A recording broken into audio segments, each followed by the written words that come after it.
ওই জন্যে আমি চৈতন্য ভাগবতটা শুরু করছি, যাতে করে আপনাদের বুঝতে বা পড়তে সুবিধা হয়। এটা পড়লে চৈতন্য চরিতামৃতটা সহজে বুঝতে পারবেন। আদিখণ্ডে শিশু ছলে করিয়া কর্তন ক্রন্দন, বোলাইলা সর্বমুখে শ্রীহরি কীর্তন। এই আদিখণ্ডে আমরা দেখতে পাবো যে শিশু ছলে করিয়া ক্রন্দন, মহাপ্রভু এত দুষ্টু ছিলেন যে মাঝে মাঝেই ক্রন্দন করে উঠতেন, কেঁদে উঠতেন, খুব কাঁদতেন। আর যখন কাঁদতেন তখন সবাই হরিনাম করত, আর সঙ্গে সঙ্গে মহাপ্রভুর কান্না থেমে যেত। এটাই ছিল তার নিয়ম। যখনই হরিনাম করতেন কান্না থেমে যেত। তাই মহাপ্রভু সম্পর্কে এখানে বলা হচ্ছে, আদিখণ্ডে শিশু ছলে করিয়া ক্রন্দন, বোলাইলা সর্বমুখে শ্রীহরি কীর্তন। তো পদকর্তা বৃন্দাবন দাস ঠাকুর বলছেন যে এইভাবে মহাপ্রভু সবাইকে দিয়ে তিনি কিন্তু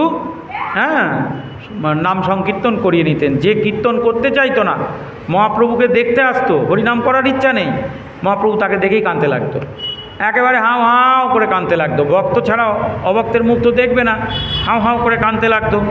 তখন মহাপ্রভুর বাবা মা বলতো যে একে কোলে নিতে চাও, তাহলে তুমি আগে হরিনাম করো, বলো হরে কৃষ্ণ কৃষ্ণ কৃষ্ণ হরে হরে, হরে রাম রাম রাম হরে হরে। সেই বালক শিশু যখন এই হরিনাম কানে শুনতো আর খিলখিলিয়ে হেসে উঠত। তো এখানে তাই বলা হচ্ছে যে সবার মুখ দিয়ে মহাপ্রভু এইভাবে কীর্তন করিয়ে নিতেন। তা আমরা এখানে সেটা দেখতে পেলাম। তা অভাব যন্ত্রণার বশে ক্রন্দন করাই বালকের স্বভাব, ওইরূপ ক্রন্দন স্তব করিয়া বালক নানাভাবে ভুলাইবার প্রচেষ্টা করে। কিন্তু স্ত্রীগণ যেভাবেই ভোলাক না কেন, হরিনাম না করলে মহাপ্রভু থামতেন না, এত কান্না করতেন। নাম সংকীর্তন না করলে থামতেন না। গৌরহরি তাদের মুখ দিয়ে নিজ প্রচার কায়দা করে করিয়ে নিতেন, যে দেখ আমি এসেছি, করবি না, তোকে করতেই হবে, নাহলে আমি তোকে দেখেই কান্না করতে শুরু করব। ভক্ত এলে ভক্ত তো এমনিই হরে কৃষ্ণ বলতে বলতে ঢুকবে, তাকে আদর করবে, কিন্তু যারা অভক্ত তারাও দেখতে আসছে, তো তাই তাদেরকে দেখে মহাপ্রভু কান্না করত আর কেঁদে তাদেরকে দিয়ে এইভাবে নাম করিয়ে নিত। আদিখণ্ডে লোকবর্জ্য হান্ডির আসনে, বসিয়া মারোয়ে তত্ত্ব কহিলা আপনে। তো লোকাচার মতে সূচি অসুচি জ্ঞানে পাপকার্যে ব্যবহৃত মৃৎপাত্রসমূহ ফেলিয়ে দেওয়া হয়। ওই তক্ত মৃৎপাত্র স্থানগুলিকে জাগতিক শুদ্ধ বিচারে অপবিত্র বলিয়া নির্দিষ্ট। শ্রীমান মহাপ্রভু লীলা প্রদর্শন করবার জন্য শুদ্ধি বিচার ছাড়িয়া ওই স্থানকে বললেন পবিত্র, এবং সচিমাতা এই রূপ ইচ্ছা প্রকাশ করিয়া এই তত্ত্বজ্ঞান উপদেশ করেন যে দেখো এই স্থান কত পবিত্র। দেখ আমাদের আগে কি হতো, মালসা ভোগ হতো, আগে তো এরকম স্টিলের বাসন, তারপরে হচ্ছে আপনার এসব বাসন ছিল না। আগেকার দিনে বেশিরভাগই পাথরের বাসন হতো, কাঁসা পিতলের বাসন হতো, এতেই ভগবানের সেবা হতো, তামা কাঁসা পিতল। আর নিদেন পক্ষে মাটির বাসন, যারা কোনো কিছুই জোগাড় করতে পারতো না তারা মাটি দিয়ে বাসন তৈরি করত। আর মাটি দিয়ে বাসন তৈরি করার পর অনেক বাসন, ধরুন 4 থালা ভোগ লাগবে, তো 4টে মাটির থালা, 4টে গ্লাস, 4টে বাটি, এইভাবে ভোগ টোগ দেওয়া হতো। এইভাবে নিত্য যদি মাটির থালায় ভোগ দেওয়া হয়, তাহলে সেই মাটির পাত্রগুলোকে একটা জায়গায় ফেলে দেওয়া হতো। এবার সেগুলো যেহেতু এঁটো পাত্র, মানে ভগবানকে দেওয়া হয়েছে তাই এঁটো, তাই একটা বিশেষ জায়গা ছিল, সেইখানে গিয়ে সবাই ফেলতো। এবং সেই জায়গাটা বলছে অশুচি জায়গা, সেই জায়গাটা শুচি নয়, নোংরা জায়গা, ওখানে গেলে তাকে স্নান করতে হয়। একদিন দেখা গেল কি, ভগবানকে নিবেদিত সেই মৃৎপাত্রগুলো যেখানে ফেলা হয়, আমার মহাপ্রভু সেইখানে গিয়ে গড়াগড়ি খাচ্ছে আর তার ওপর বসে একেবারে মহা আনন্দে লীলা করছে। তখন সবাই ছুটে ছুটে জগন্নাথ মিশ্রকে খবর দিয়েছে, বলে তোমার বালক দেখো কি করেছে না, যেটা অস্পৃশ্য জায়গা সেইখানে গিয়ে বসে খেলা করছে আর সেসব এঁটো কাটায় হাত দিচ্ছে। তাই মহাপ্রভু যখন সচিমাতা তখন কোলে করে আনতে গেলেন, সচিমাতাকে দিব্য জ্ঞান মানে মহাপ্রভু তখন দিচ্ছেন আর কি। তখন বালক, তিনি জ্ঞান দিচ্ছেন না, তার শরীর থেকে ভগবান বিষ্ণু জ্ঞান দিচ্ছে যে এই থালা ভগবানের থালা, এই স্থান কখনো অপবিত্র হতে পারে না, ভগবানের এঁটোও কখনো অপবিত্র হয় না, তাই এই স্থান হচ্ছে পরম পবিত্র স্থান। তো সেই দিন থেকে সচিমাতারা সেই স্থানকে পবিত্র স্থান বলে জানতেন। তো এইসব লীলা আমরা এই আদিখণ্ডে পাব। তাই জন্য বলা হচ্ছে আদিখণ্ডে লোকবর্জ্য হান্ডির আসনে বসিয়া মারয়ে তত্ত্ব কহিলা আপনে। তো মহাপ্রভু তাকে তত্ত্বকথা বললেন। আদিখণ্ডে গৌরাঙ্গের চাঞ্চল্য অপার শিশুগণ সঙ্গে যেন গোকুল বিহার। তো এই আদিখণ্ডে যেমন করে কৃষ্ণলীলায় কৃষ্ণ অত্যন্ত চঞ্চল ছিল, ছোটোবেলায় নানান রকম দুষ্টুমি বদমাইশি নানা লীলা করতেন। মহাপ্রভুও কিন্তু এখানে অদ্ভুত অদ্ভুত নানা রকমের কাণ্ড কারখানা করতেন, সেগুলো আমরা শ্রবণ করব। কৃষ্ণলীলায় গোপবালকদের সহিত শ্রীকৃষ্ণ যেরূপ নানারূপ ক্রীড়া চাঞ্চল্য দেখাতেন, নবদ্বীপ লীলাতেও মহাপ্রভু তদ্রূপ শিশু হয়ে নানাবিধ চঞ্চলতা তিনি কিন্তু দেখাতেন। তাই এখানে বলা হচ্ছে আদিখণ্ডে গৌরাঙ্গের চাঞ্চল্য অপার শিশুগণ সঙ্গে যেন গোকুল বিহার। গোকুলে যেমন করে কৃষ্ণ বিহার করতেন, আর নবদ্বীপে ঠিক তদ্রূপভাবে আমার নিমাই গৌরাঙ্গ মহাপ্রভু বিহার করতেন। তাই আমাদের কৃষ্ণ হচ্ছেন গোকুল বিহারী, নবদ্বীপ বিহারী, আর এ হচ্ছেন নদিয়া বিহারী। দুইজনেই কিন্তু বিহার করতেন।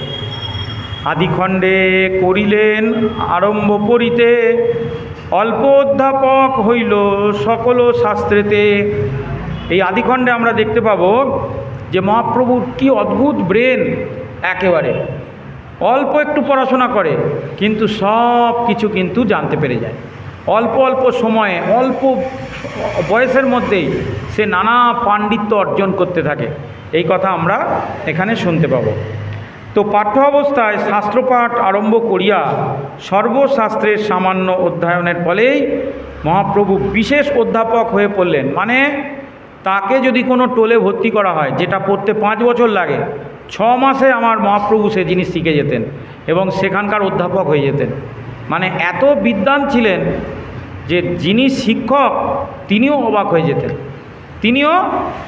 যেতেন, উনি বাবা। তাই তাকে সেই টোলের আবার পণ্ডিত করে দেওয়া হতো, বুঝতে পেরেছেন? যেমন ধরুন আমাদের এখানে 1 থেকে একটা হচ্ছে নার্সারির পরে হচ্ছে ক্লাস 1 থেকে 4 অবধি, আবার 5 থেকে 10 অবধি, 11, 12 আলাদা। সেরকম আগেও এরকম ছোট ছোট টোলগুলো ছিল।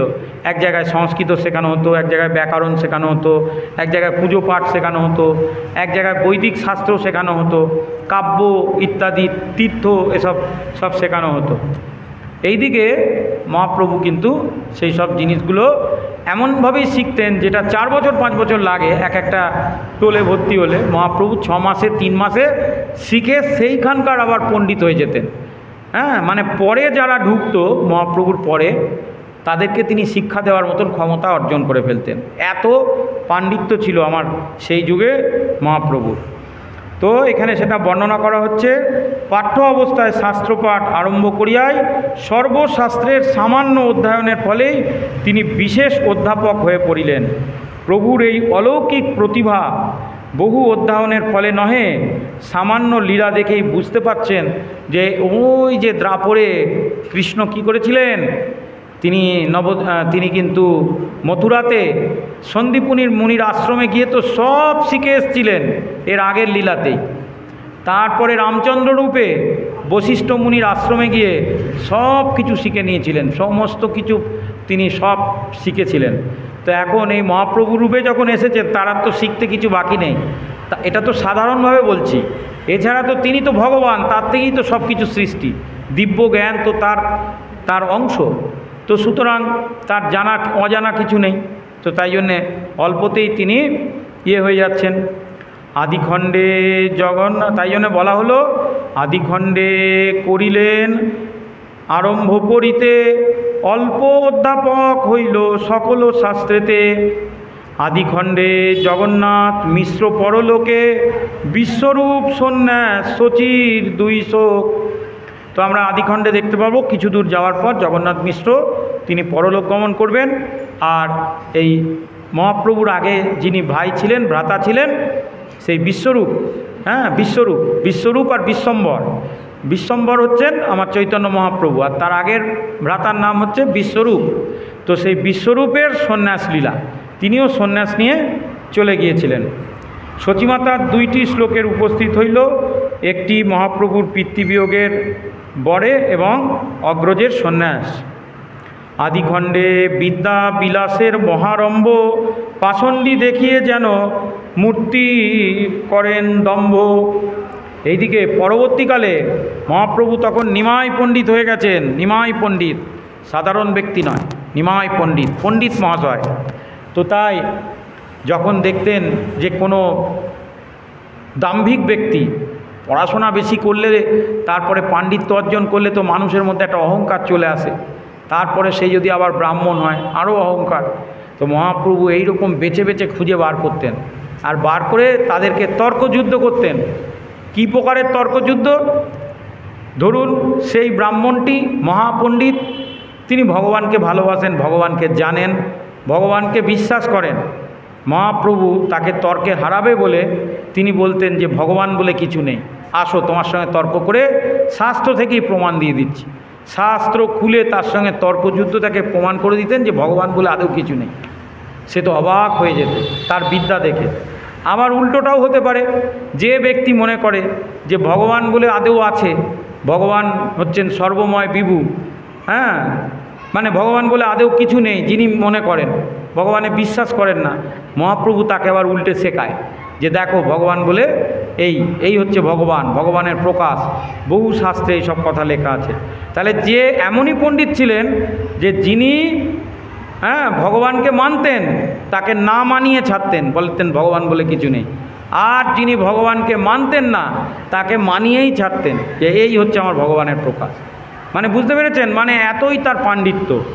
তাই এখানে বলা হচ্ছে আদিখণ্ডে বিদ্যা বিলাসের মহারম্ভ। বিদ্যা বিলাস, প্রচুর বিদ্যা অর্জন করেছিলেন, তাই সেই বিদ্যাকে বিলাসিতার জন্য ব্যবহার করতেন। আর সেই বিদ্যাকে মহাপ্রভু বিদ্যা অর্জনে মানে পয়সা অর্জন করতেন সেই বিদ্যা দান করে। হ্যাঁ, যেমন করে অন্যান্য পণ্ডিতরা করে, টোল খুলতেন, টোলে বসে ছাত্রদের পড়াতেন। প্রচুর বিদ্বান ছিলেন, তার টোল সেই সময় নিমাই ঠাকুরের টোল ছিল একেবারে বিশাল নাম করা। তো বিদ্যার বিলাসের কাজে তিনি ব্যবহার করতেন। এবং পাষণ্ডী দেখিয়া যেন মূর্তিমন্ত দম্ভ। এবং পাষণ্ডী বিশেষ করে যারা ভগবানকে ভালোবাসে না, দাম্ভিক, তাদের ওপর খুব তর্কযুদ্ধ করতেন তাদের সাথে। আদিখণ্ডে সকল পড়িয়া গণমেলি, জাহ্নবীর তরঙ্গে নির্ভয়ে জলকেলি। বলা হচ্ছে যমুনাতে যখন জলকেলি করতেন তখন ইনি এসেছিলেন কৃষ্ণরূপে, তাই জলকেলি করতে একটু অসুবিধা হতো। কেন? গোপীদের সঙ্গে জলকেলি করতে গেলে সমাজে আবার অনেক সময় অসম্মান, বদনাম, পাছে লোকে কিছু কয়, সেসব ব্যাপার আছে। কিন্তু এইখানে বলা হচ্ছে আদিখণ্ডে পড়ুয়াগণ, সকল পড়ুয়াগণ মিলে জাহ্নবীর তরঙ্গে নির্ভয়ে জলকেলে। আর পড়ুয়া মানে মহাপ্রভুর সঙ্গে যারা পড়াশোনা করতেন একসাথে, এরা সব কারা? এরা সব ব্রজের গোপী। আগের জন্মে কৃষ্ণের সময়তে এরা গোপী ছিলেন, এই জন্মে সব বেটা ছেলে হয়ে এসছেন। আগের জন্মে এরা গোপী ছিলেন, নারী শরীর প্রাপ্ত হয়েছিলেন, সেই লীলা। এই লীলাতে, নদিয়া লীলাতে, মহাপ্রভুর সঙ্গে যারা এসেছেন গোপীরা, তারা সব পুরুষ শরীর নিয়ে এসেছেন। ফলে একসাথে যখন এবারে তারা জলে স্নান করছেন, কারুর কিছু বলার নেই, সবাই খুব আনন্দের সাথে বাচ্চাদের জলকেলি দেখছেন, জলে নেমে বাচ্চারা যে খেলা করে বড় বড় ছেলেরা হয়ে এইভাবে।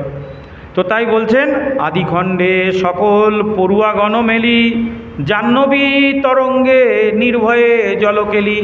জাহ্নবী মানে মা গঙ্গা, সেই মা গঙ্গার তরঙ্গের মধ্যে প্রভু তখন সেই বালকদের নিয়ে নির্ভয়ে জলকেলি করতেন।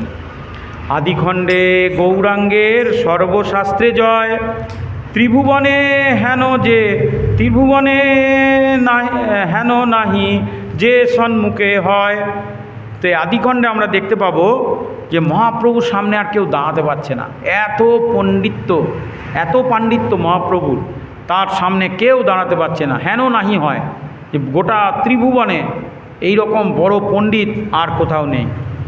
আদিখণ্ডে বঙ্গদেশে প্রভুর গমন, পাচ্যভূমি তীর্থ হইলা পাই শ্রীচরণ। এরপরে আদিখণ্ডে বঙ্গদেশের বিভিন্ন জায়গায় গিয়ে গিয়ে, আগে তো পশ্চিমবাংলা পূর্ব বাংলা একসাথে ছিল, তাই সব কিছু মিলে বলা হতো বঙ্গদেশ। বঙ্গ একটাই নাম ছিল, পরে যখন ভাগ হয়ে গেল তখন ওটা হয়ে গেল পূর্ববঙ্গ, এটা হয়ে গেল পশ্চিমবঙ্গ। তা আজ তো সেই জন্যে বঙ্গদেশ বলতে এখানে পুরো বঙ্গকেই বোঝাচ্ছে। তা মহাপ্রভু সমস্ত জায়গায় গমন করে করে করে করে তিনি বিদ্যার গৌরবে তিনি দেশে দেশে ঘুরে বেড়ালেন। আদিখণ্ডে বঙ্গদেশে প্রভুর গমন, এবার তিনি বাংলাদেশের দিকে গমন করলেন। প্রাচ্যভূমি তীর্থ হইল পাই শ্রীচরণ। আর সেই আমলে মনে রাখবেন ভালো করে, যত মানি গুণী ব্যক্তি, যত সমৃদ্ধশালী ব্যক্তি সব থাকতেন হচ্ছেন ওই বাংলা, মানে যেটাকে পূর্ব বাংলা বলে, সেইখানেই কিন্তু থাকতেন। ওইটাই বঙ্গদেশ বলে পরিচিত ছিল। বাংলা মানে আমরা ওইটাকেই জানতাম, পূর্ব বাংলা। তো তাই সমস্ত ওই আমলের যত নামি গুণী, এখনও তাই, আপনারা যে কোনো একজন মহান বাঙালির নাম বলুন, সে দেখবেন তার বাসস্থান মানে ইয়েতে, সে জ্যোতি বসু বলুন বা প্রণব মুখার্জি বলুন, হ্যাঁ, যে কোনো ব্যক্তি, সুচিত্রা সেনও ওইখানকারই, হ্যাঁ, এরকম কত বলবো, সব কিন্তু বঙ্গদেশে। তো এইভাবে বঙ্গদেশের মানে মাটিটাই একটা অন্যরকম ছিল। সেখানকার মানুষ ছিল সমৃদ্ধশালী, ধনী, জ্ঞানী, মানি, মানে খুব তারা সমৃদ্ধশালী, কারণ ওখানে নদীমাতৃক দেশ, প্রচুর নদী সেখানে, হ্যাঁ।